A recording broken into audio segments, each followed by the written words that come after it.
Give me a kiss. Come here. Come on. You love me? Love you.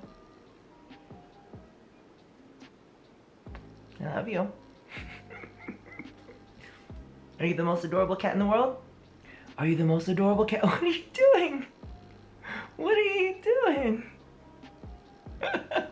So just a quick PSA out there, I know that we want to avoid panic buying at all costs, but if you are going to be stocking up on anything at the grocery stores during this period of self-quarantine, I would highly suggest not forgetting about your furry friends. So that means getting an extra bag of cat food or dog food or maybe some extra kitty litter. Make sure you go ahead and do that. But you know, there are other cats and dogs out there that might also need some, so don't take every single bag in the store, okay? Alright, so I know that I've been gone for a bit, however, I think I'm going to leave that explanation for another video because I have a topic that I think will pair with it beautifully. However, today we're going to be chatting about the 5 things you can do on a self-quarantine. Now, the reason that I wanted to go ahead and do this video is because I decided to do a self-quarantine like a couple days ago. And I actually woke up at 6 a.m. the morning of, and I realized that the only reason that I wake up at 6 a.m. is because I want to hit the gym before I start streaming. And I realized that I'm not going to the gym today because I don't want to get infected with anything. Now, in my area, there is no recorded outbreaks. However, I have a friend that's a doctor that says that people can go asymptomatic, that literally, you know, you've got 14 days before any symptoms show up, so you're either in that period, or people just don't have symptoms whatsoever or have varying types of symptoms that may not even seem like it. So it's probably best to limit the amount of contact that you have. But due to that, I seem to have opened up some extra space in my schedules. Now, if I'm gonna be honest, laying there in bed kind of got me down just a little bit, and I was like, no, we're not gonna have this. We need to own our big Leo energy and try to make the best of a shitty situation. So that's where this list comes into play. So kicking things off, we have a very fitting task, which of course is to clean and declutter. Now, I know that kind of goes without saying, but I'm not talking about regular cleaning, like wipe down your counters, Swiffer your floors, none of that bullshit. I'm talking about bringing out the heavy guns. Let me just show you what I've got in store for the next few days. I'm kind of excited. So this is a little bit of a strange angle, but I wanted to introduce you to my carpet steamer. No, this is not something that I rented. I actually own this. In fact, you know you're an old fucking man when you go ahead and put a carpet steamer on your Christmas wish list. And I know that it sounds kind of pathetic, but I have to admit I'm kind of excited to go room by room with this baby and just clean the carpets till they're in pristine condition. Now, in addition to all that, I have 2 closets that are filled with a whole bunch of clothes that I literally just don't wear. Okay, confession time. Oh my god. Please, none of my family watch this. None of my friends either. Nobody watches this. What am I so worried about? But this is something that tends to happen with me, is that I have a closet filled with clothes, but the only clothes I wear are the ones that I pick out of my laundry bag. So what I tend to do is I'll do laundry, I'll toss the laundry in those bags, after you get them out of the dryer, and I just kind of leave them in my bedroom.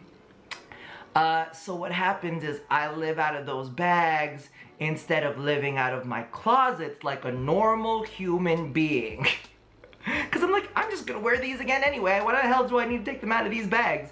So my goal is to get my closets in such a state where I take out all of the excess shit that I know I'm not gonna wear anymore, and then be able to put that stuff comfortably in there and make it really nice and accessible so that I don't feel so bad about having to take them out of the bags, fold them up, and then put them in these places.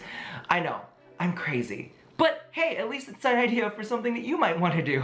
So next up is clearing out your Netflix watch queue. And the great thing about being quarantined at home is literally, whether it's on your phone, whether it's on your computer screen, whether it's on your big TV, you can have Netflix going 24/7, which means that you can get through all of those series that all of your friends and coworkers are talking about that you have absolutely no clue what's going on with. So now you can go ahead and get those knocked out and be in the know. Now, if you guys watched my gaming channel, you probably know that I have a series where every single week I kind of give you a little bit of a watch list, the things that I'm currently watching, the things that I've completed, but I actually was thinking of doing something a little bit more in-depth here and going throughout the history of specific streaming services and telling you, okay, if you've got this streaming service, here's the checklist of the things that you must watch. Here's a checklist of the things that you'll like if you like action or like violence, or maybe if you like suspense and thriller, and kind of like break it down like that. And I think that, you know, that might be good for this specific time and place that we're currently in. So let me know if that's something that you're interested in. I'm probably still gonna do it anyway, just because we got a lot of free time on our hands, right? So you might as well run through your Netflix watch queue. I'll just keep it in. Coming in at number 3, I have something specific for the makeup lovers out there. However, I think that we can expand this category into other things as well, and I highly suggest you guys go ahead and experiment with different makeup looks. Now, I haven't used this palette in a while. I absolutely love it, and I kind of like treasure it dearly. That's why I don't want to use it too much, but it is the Jackie Aina and Anastasia Beverly Hills palette. It's absolutely gorgeous, and I want to like save it for like all of the best occasions, you know, just in case I want to do something schnazzy. However, I kind of sat down and thought to myself, listen, I need a little self-care moment. I need to feel kind of good. Like, I love all of the shades in here, so why not go ahead and pop this out and toss it on my eyes and just have a little bit of fun. But the great thing about being at home is literally you can play with makeup that you normally wouldn't wear on a daily basis. If you've never tried blues or greens or purples out, you can go ahead and do it from the safety of your home. And guess what? No one can judge you unless, of course, you have like video conference calls. Then maybe don't do it then. However, you have like the free reign to go ahead and do whatever you feel like doing on your face to see if it works, or to kind of like live out your best drag queen dreams, you know? So I'm saying that is definitely something that you should do. However, let's go ahead and expand on this idea a little bit further. Now, the reason I went ahead and grabbed for that palette is because it makes me feel good.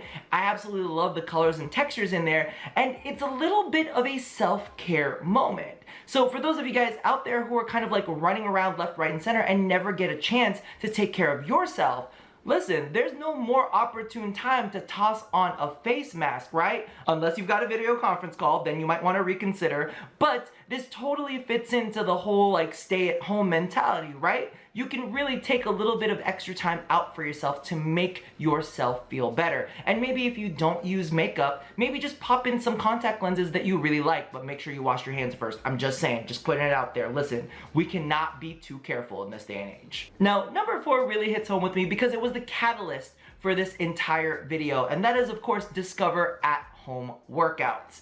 Now, one of the great thing about at-home workouts is you don't have to go out into public and get judged if maybe you can't do the highest weight ever.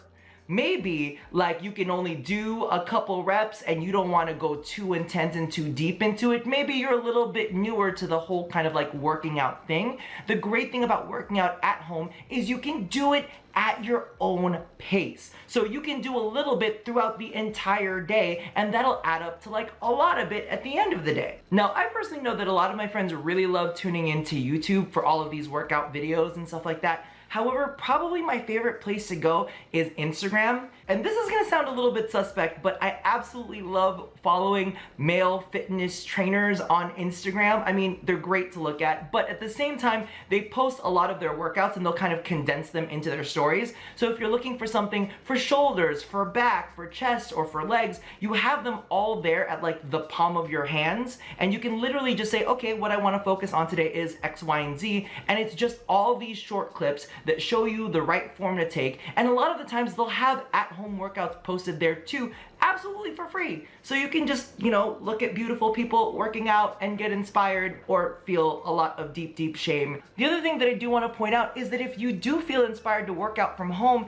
maybe if you're gonna go out to Walmart and clear out all their toilet papers, pick up a pair of dumbbells as well. That's where I got these. So that way, if you want to do some mild weight training, you have the option, or you can just go ahead and use your own body weight as resistance. And to close things out, I think we have what is the most important on the list, which is call your friends and family and check in.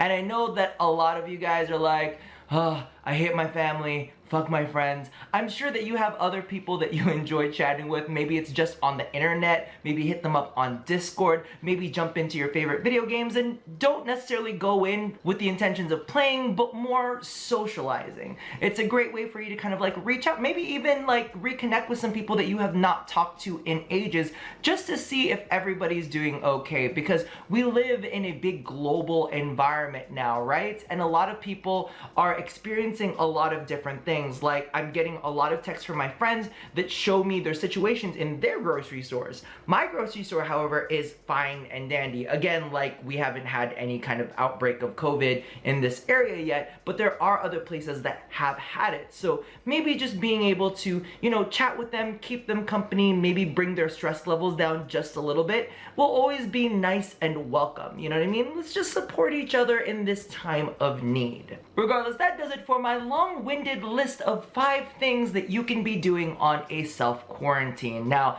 I gotta go ahead and get my ass to the grocery store and pick up some kitty food because I need to make sure my baby's taken care of. So that's gonna do it for me for now. Let me know down in the comments below if you have any other things that you would like to add onto the list. And as always, love somebody, hurt nobody, and touch your body. I'll see you guys next time. Bye-bye.